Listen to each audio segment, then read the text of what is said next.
Hi there. Thanks for coming along to our breakfast event to showcase some of our micro-learning speakers around project and program management. We're not quite ready yet. We're still sorting things out, getting the technology up and running so we can all be ready for you. So in the meantime, have a look at a few of these snippets and it'll give you a bit of a taster as to some of the other micro-learning modules that we've got, some of the speakers we've got coming up in store over the next 12 months. Thanks very much. Talk to you soon. Cheers.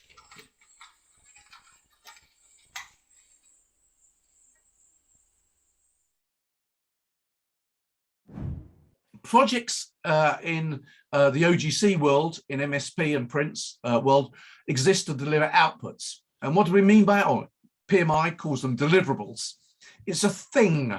Usually it means you can have your photograph taken next to it. You know, you can, if you can tap it, it's an output.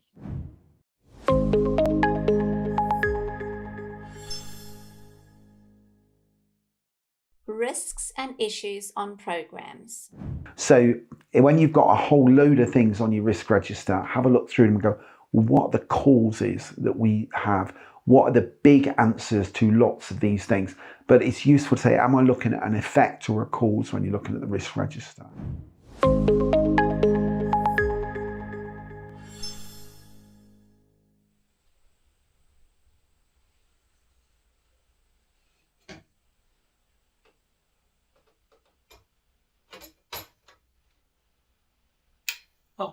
Oh, hi. Thanks for coming back. We're still getting the cameras ready. We're still getting everyone positioned so we can do the broadcast really well for you. So look, have a look at a few more of these micro-learning snippets so you get a bit of a taster of what's in store. Again, talk to you soon. Thanks for hanging by. Cheers.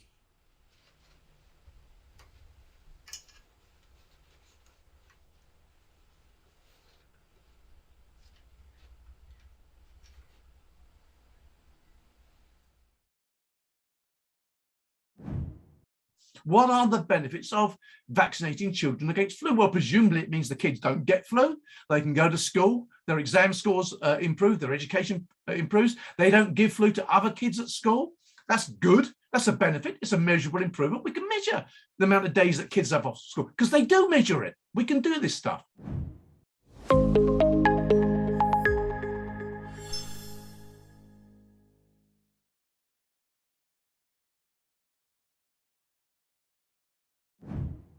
A team member may say something like, this new project is negatively affecting our team, and that's not being taken into consideration at all. So an active listener could respond by reflecting back. What I'm hearing you say is this new project will have negative consequences for your team. So I'm not parroting back, I'm reflecting back what I'm hearing in my own words.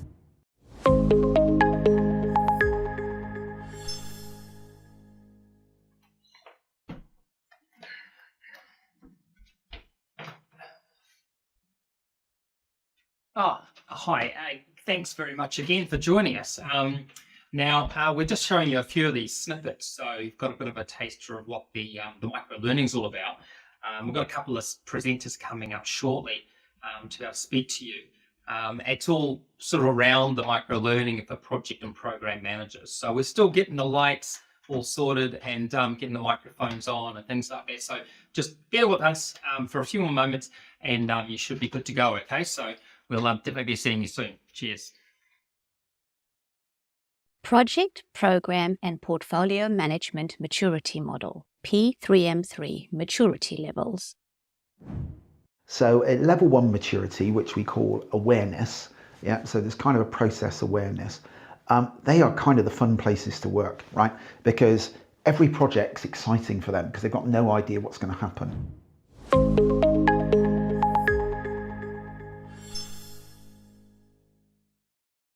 Establishing an enterprise project management office.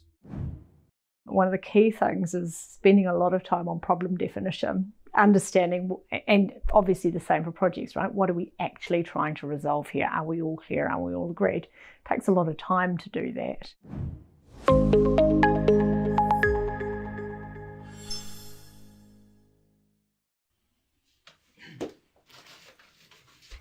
I don't know. Is this the right cable? I can't work it out. Look, we're going to be just taking a little bit longer to get this ready. We've got a few cables here that we're not quite sure where they're meant to go.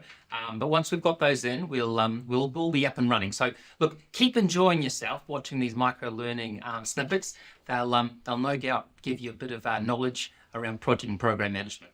So yeah, talk to you soon. Cheers.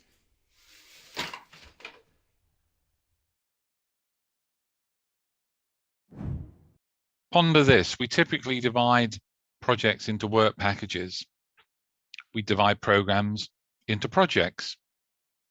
There's inevitably an overlap. Should I run a big complicated project with big complicated work packages? Or should I run a simple program with specific projects in it? One person's big complicated work package is another person's simple project. And organizations will make different choices.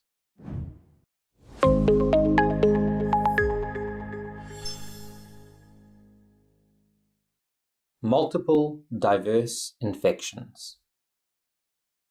When they scan your temperature, if it was above 37 or something, you were a potentially Ebola carrier. Now, the problem is in a country like Sierra Leone, your humidity is hot. We're right in the midst of malaria season. And then you've got huge HIV cases going on as well.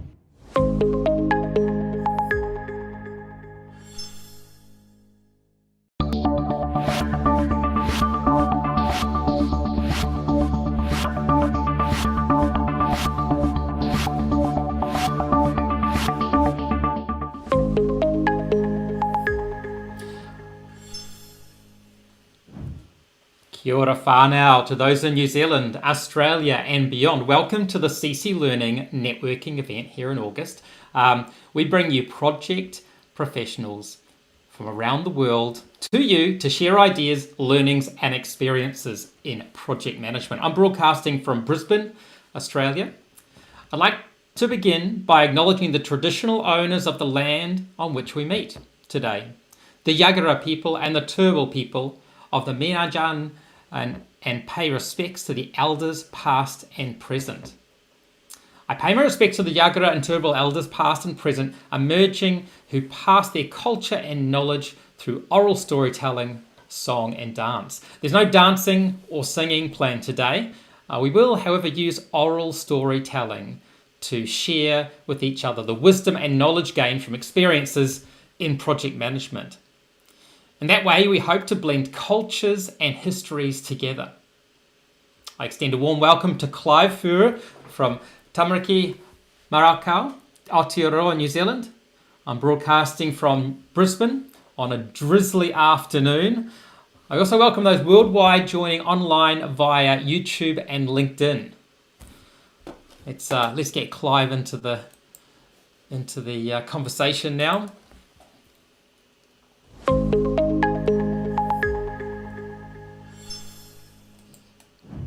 And te koutou to all your wider audience. Thanks. So what's happening in Auckland today? Any exciting news? Well, the normal news is we're battered by the weather, but today's is a little bit of respite. It's actually been some sunshine, so it's been remarkable. See, we gave that to you. Brisbane moved it down to Auckland. How's that? We've been very generous. Well, we're very grateful. So today we're giving Clive the soapbox to talk about his experience with large projects, specifically infrastructure projects, their risks, and some of his experiences.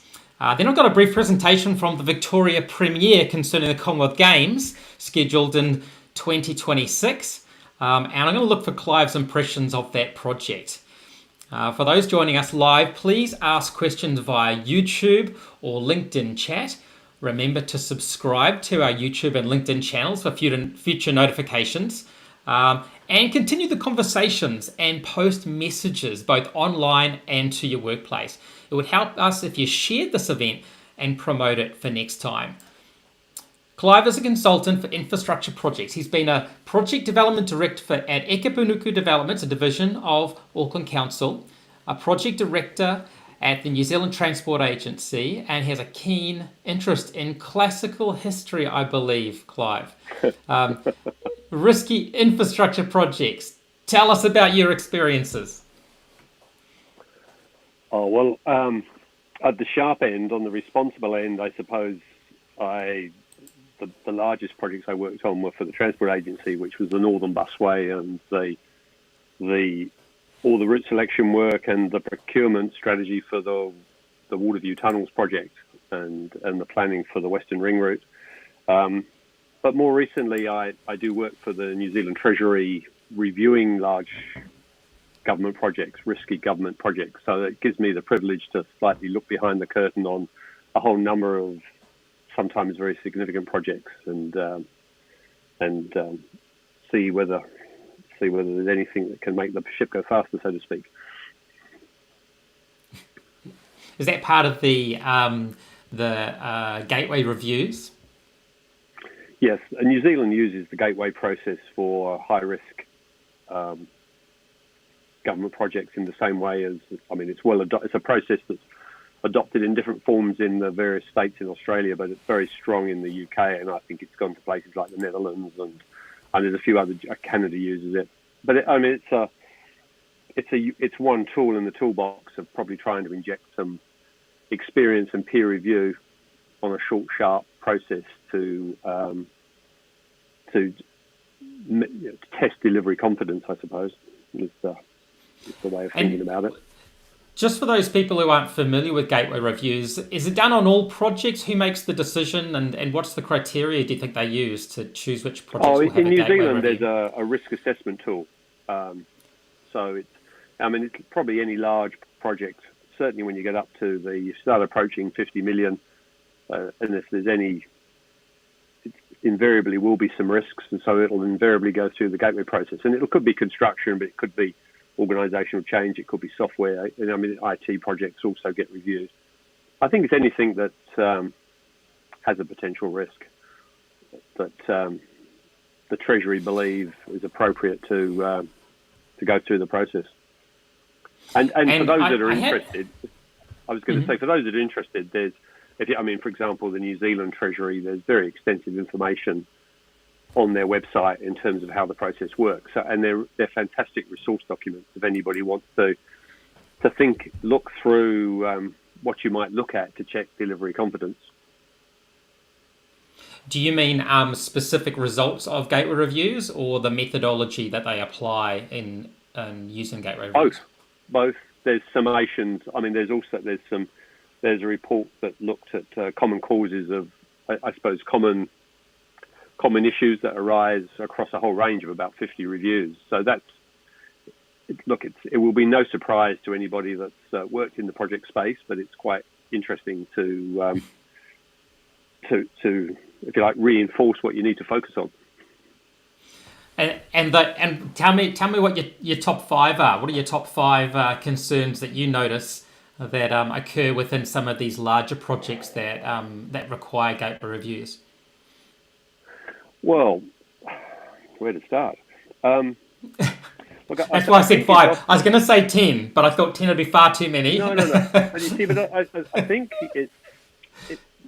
when you read about projects in the newspaper, or you tend to hear about cost blowouts, contractual disputes, maybe scope change. But I think it might be good to talk about that today.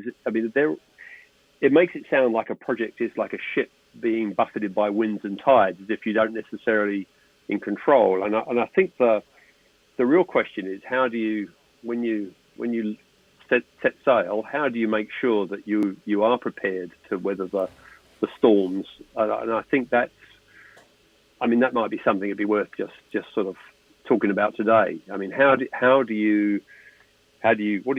What are some of the prudent things to do if you want to minimize the risk of a project not performing well, not going to plan? Isn't it? How do you keep it to plan? So yeah, and I guess I guess projects are very, so from the context of risk being a project having risk, I imagine we can't do much about that risk being there, but the specific likelihood of the project not delivering as it should, whether it's not delivering the output, or that is to say the things that it delivers, or not delivering the benefits, or not delivering the benefits because of cost or time overruns. I guess that's what we're addressing. Yeah, well, sometimes it's good if you've even thought what the benefits really are meant to be. I mean, I think that, this is making an assumption. Yeah. I mean, it's not always. Look, you were going to talk about the Commonwealth Games, and that might be a good place to start. I mean, just. Okay. Shall we? Shall I? I've got. Do you want me to? I've got a bit of a video here to play. Shall I play that, and we can have a bit of a listen to it? Fun. Let me just line it up here. Okay. Let me line it up. This is We've got a recent announcement about the Commonwealth Games in Victoria. Everybody, here it is. 2026 Commonwealth Games has been awarded to Victoria. Well done. A state rather than a city has stepped in to save the Games. Victoria was approached when no other Commonwealth country put their hand up, most citing the prohibitive cost of hosting. It'll cost a substantial amount, let's not be in any doubt about that, but I don't see it as a cost. I see it as a profound investment in showcasing to the world the best part of regional Australia. After the opening ceremony at the MCG, the Games will be hosted at 4 regional hubs. Geelong will host the swimming, hockey and gymnastics. Ballarat gets the athletics and boxing. Bendigo will host the netball and weightlifting. And Gippsland will be home to the badminton and rugby sevens. There will be an athletes' village built in each hub, and the hope is they will have long-term benefits. Pressure in the property market more broadly is really, really significant. So the more housing stock that we can get into regional Victoria, the better.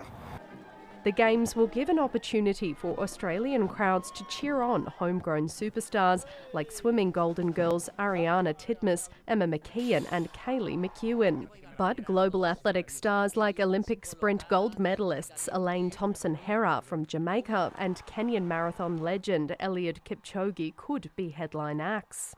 The Commonwealth's actually really well represented for track and field. With rising costs making finding a host difficult, Monaghetti hopes the regional hub model will help secure the Games' future. They'll trial some things in Birmingham in just over 100 days' time, and then we will be able to get the benefit of that and then do our own modelling and bring our own stamp on the Games. The government wouldn't be drawn on the total overall cost of hosting the Games, instead preferring to suggest the economic benefit for the state would total $3 billion. But for the sports involved in regional Victoria, the benefits of having the world's best in town are obvious. It's a great opportunity for us in the sport here in town. Of course, the announcement of how fantastic the Games are going to be. I predict that those $3 billion benefits will not be enough.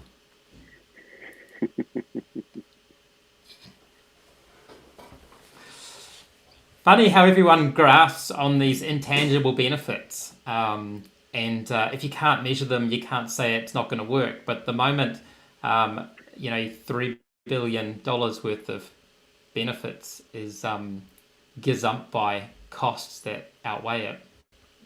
Well, at the time, apparently it's 140 Sorry. Yeah, they exceeded the cost of the project, or the alleged cost of the project, and now the benefits are less than half the cost of the anticipated cost of the project. But look, I mean, I read this morning. I think there's going to be some sort of commission of inquiry into the whole thing, and I'm sure it's not because Australia hasn't got competent engineers and contractors and quantity surveyors. I mean, it's a good example of, the environment in which projects get created, and particularly in the public sector when you do get political ambition, there can be all sorts of pressures to get on with things, perhaps in advance of more prudent, detailed work being carried out. And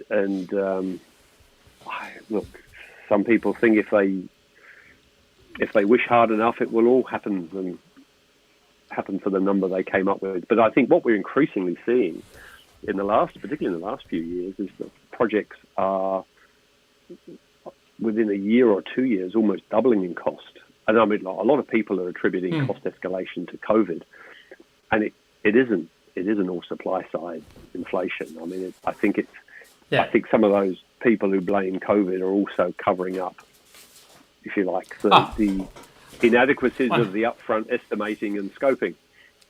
100%. 100%. I mean, just to give you a bit of information about the Olympics in Sydney, there was in the Olympics in Sydney, there was a study, or rather the model that was used was what's called an input-output model. It literally just says, it assumes available resources are plentiful. It assumes that there's no effect on the demand that the infrastructure causes. And large infrastructure, mega projects like this, that suck in so many people from this. I mean, you don't suddenly have a whole lot of engineers sitting there going, "Oh, I'll just wait for a Commonwealth Games or Olympic Games to come along and build a new swimming pool." The moment they're sucking everything away from the existing infrastructure that's being built, those prices are going to increase. It's almost guaranteed, particularly when you're going to do it on such a large scale. So the model that they used, and I don't mean to name names, but I think it was KPMG, or I better make sure I name the right name. The calculations they did basically they assumed unlimited labour and capital available at fixed prices. They must be economists. Yeah, KPMG it was. KPMG pre-Sydney Olympic study used input-output models, which are considered to not be very accurate when you're doing these sort of things. So if you go back to what we were just touching on before, I mean, about when you mentioned business cases, there's a lot of people curse business cases as an unnecessary piece of work. But in reality, I can't imagine any responsible organisation in the private or the public sector wouldn't stop to ponder the value of an investment. You know, you don't build a new factory, buy new trucks, build a new library without somehow thinking about what the benefits are going to be in some shape or form, and that the costs justify the expenditure.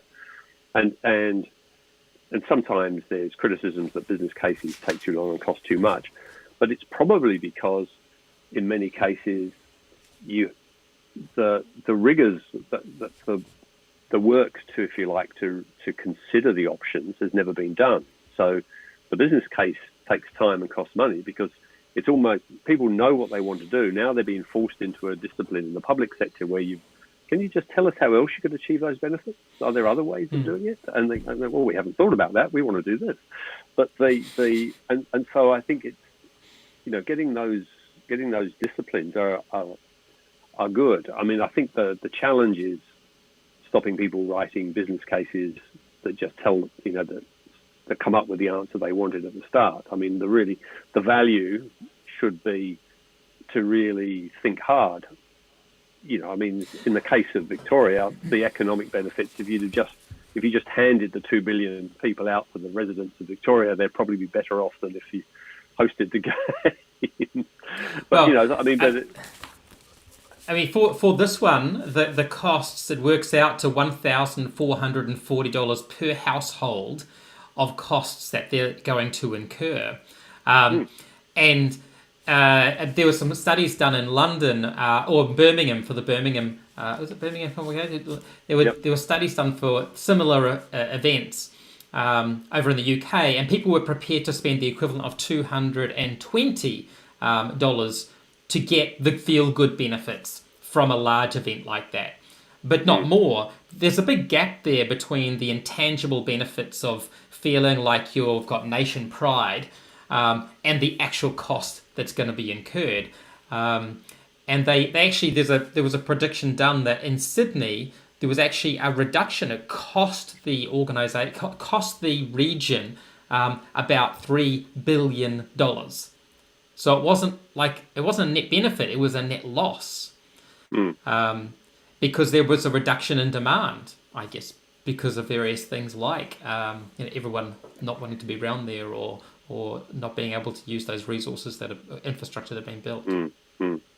But I think if you go back and we started talking about risks, I mean, there's clearly risks to the public purse if people come up with wild and ambitious ideas that you spend 2 years investing in and then walk away from. I mean, that's not a good use of money, is it? And so ideally, but I mean, how officials regulate, if you like, political will is a tough one. But at least some disciplines around why are you doing this investment? What are the benefits you want?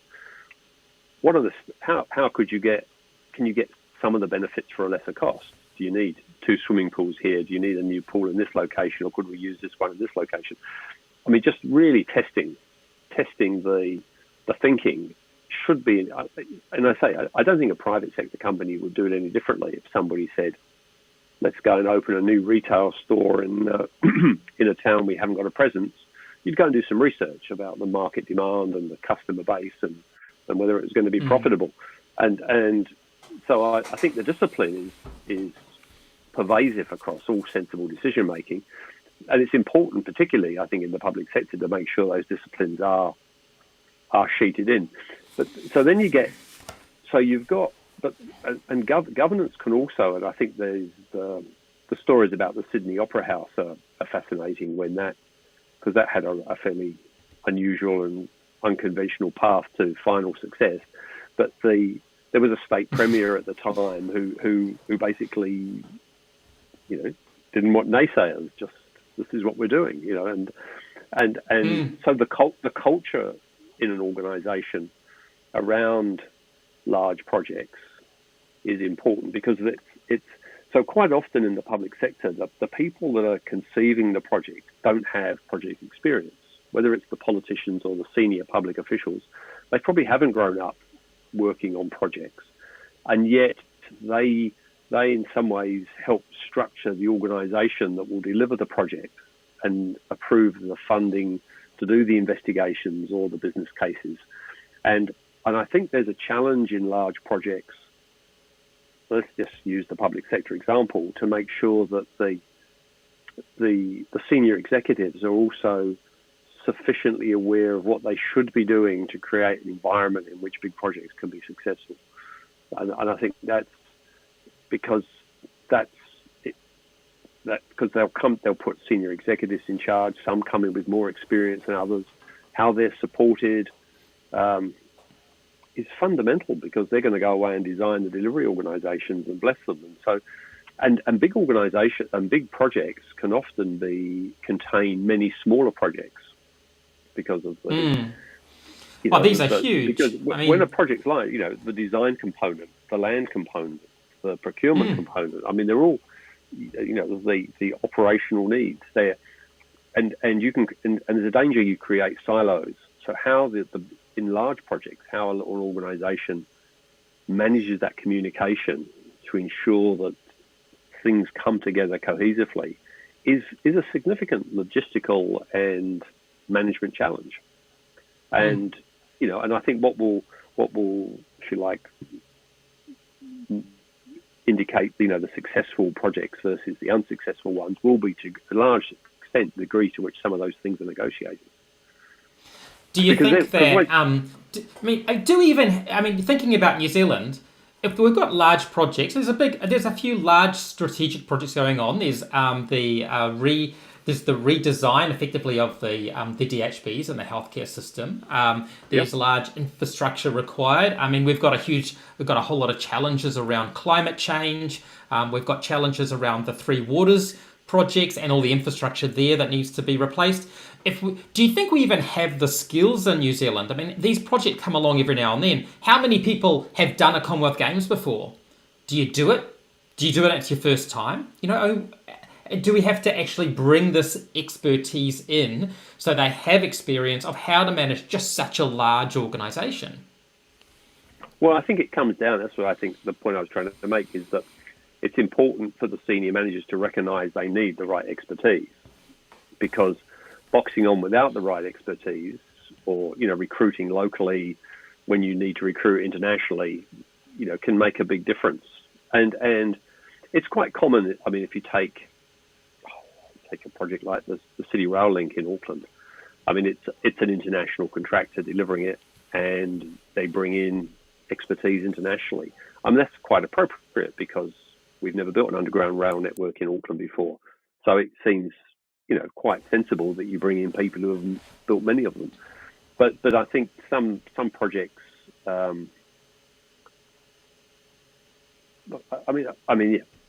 But it's not just at the initiation stage and maybe at the business case and the planning stage. It can be all the way through. So you because you can come up with you can conceive the project, you can develop the business case. You still, in the case of the public sector, have got to get some blessing from government for the costs. So you need cost estimates. And again, we seem to have a whole run of projects here where the costs within a year or so have doubled. Now, you've got to think there was something amiss in the basis of the first round of estimates for that to have happened. Yep. So how do you is that optimism bias? Are they just trying to please a politician by telling them it's going to cost the number that the politician told them that's all they had the budget for? Or because it sort of catches you out. You can't play that game for very long before reality hits you. So,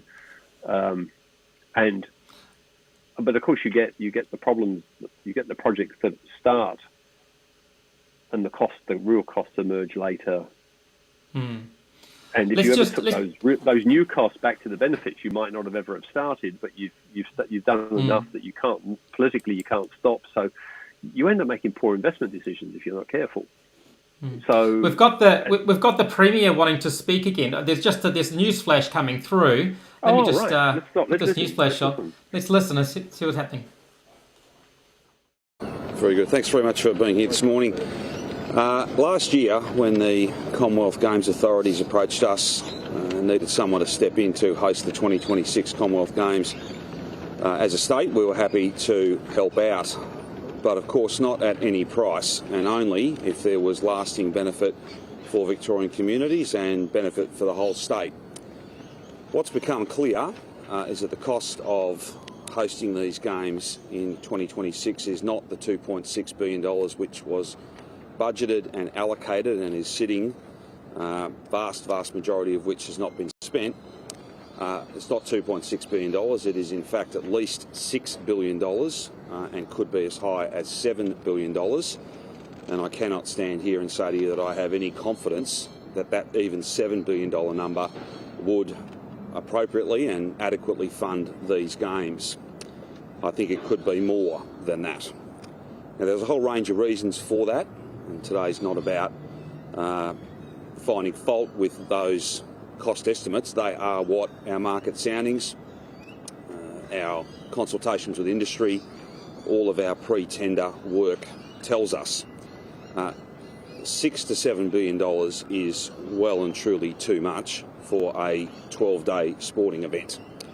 I will not take money out of hospitals and schools in order to fund an event that is 3 times the cost as estimated and budgeted for last year. In terms of where we go to from here, the Games will not proceed in Victoria in 2026. We have informed Commonwealth Games.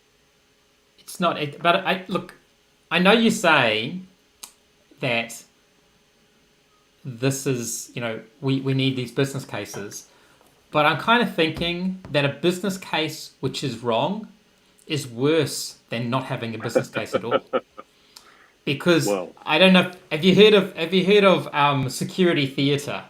This idea. I mean, I read about it a while ago, and every time I go through the airport, I think about this. The checking the body scanners and the checking of all our stuff. Apparently, it's so not proven to improve security, but it makes everyone feel better. And I think that this is a type of security theatre, having projects, business cases that claim all of these amazing benefits and claim how this time is going to be different. We're putting it in the regions. this time this project is going to be much better. We're going to learn from Birmingham. We're going to do all this stuff. Well, Birmingham wasn't a roaring success either. They had to have the central government feed in money. Another council put in another £200 million. Heads in the sand? Oh, look, and so how you build, and I mean, look, processes like, Treasury sitting independent from large government departments, or various quality assurance or gateway processes try in their way to spot those things, but it's difficult. I mean, when you get large, impenetrable pieces of benefit analysis from a consultant delivering up lots of spreadsheets, most people just nod and take it gracefully, and if it gives the right political answer, then it's good. I remember someone telling me the story about the Victoria Line extension into Canary Wharf, which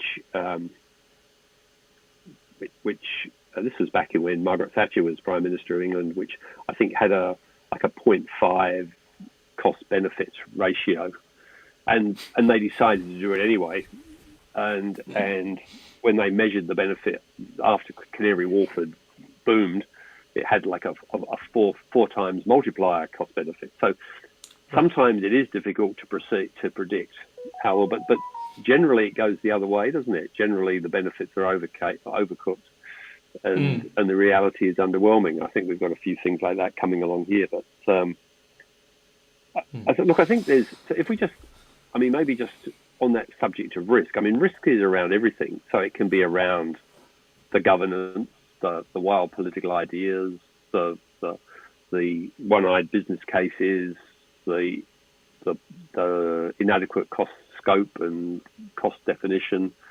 But it also can move into things like, maybe it's worth commenting on something like the procurement space, where you can have fashions. We've got an election at the moment, and one party suggesting that the government's lacking money, so we'll get the Chinese to build our roads for us under some. Okay, with that political statement. Well, no, I'm not being. We've got to. I'm not trying to be political. I'm just saying it's an example of a big, bold idea that probably needs unpicking. Yes. Just to get to the bottom of whether it will deliver the benefits that are intended. But the Belt and Road Initiative, it's just waiting there for us to use, right? Yep. Land bridge. But but procurement, even on a serious note, if you take project departments will go and look at alliancing contracting, and if you step into the alliancing space, it's important you understand the cultural obligations that go with making alliancing work.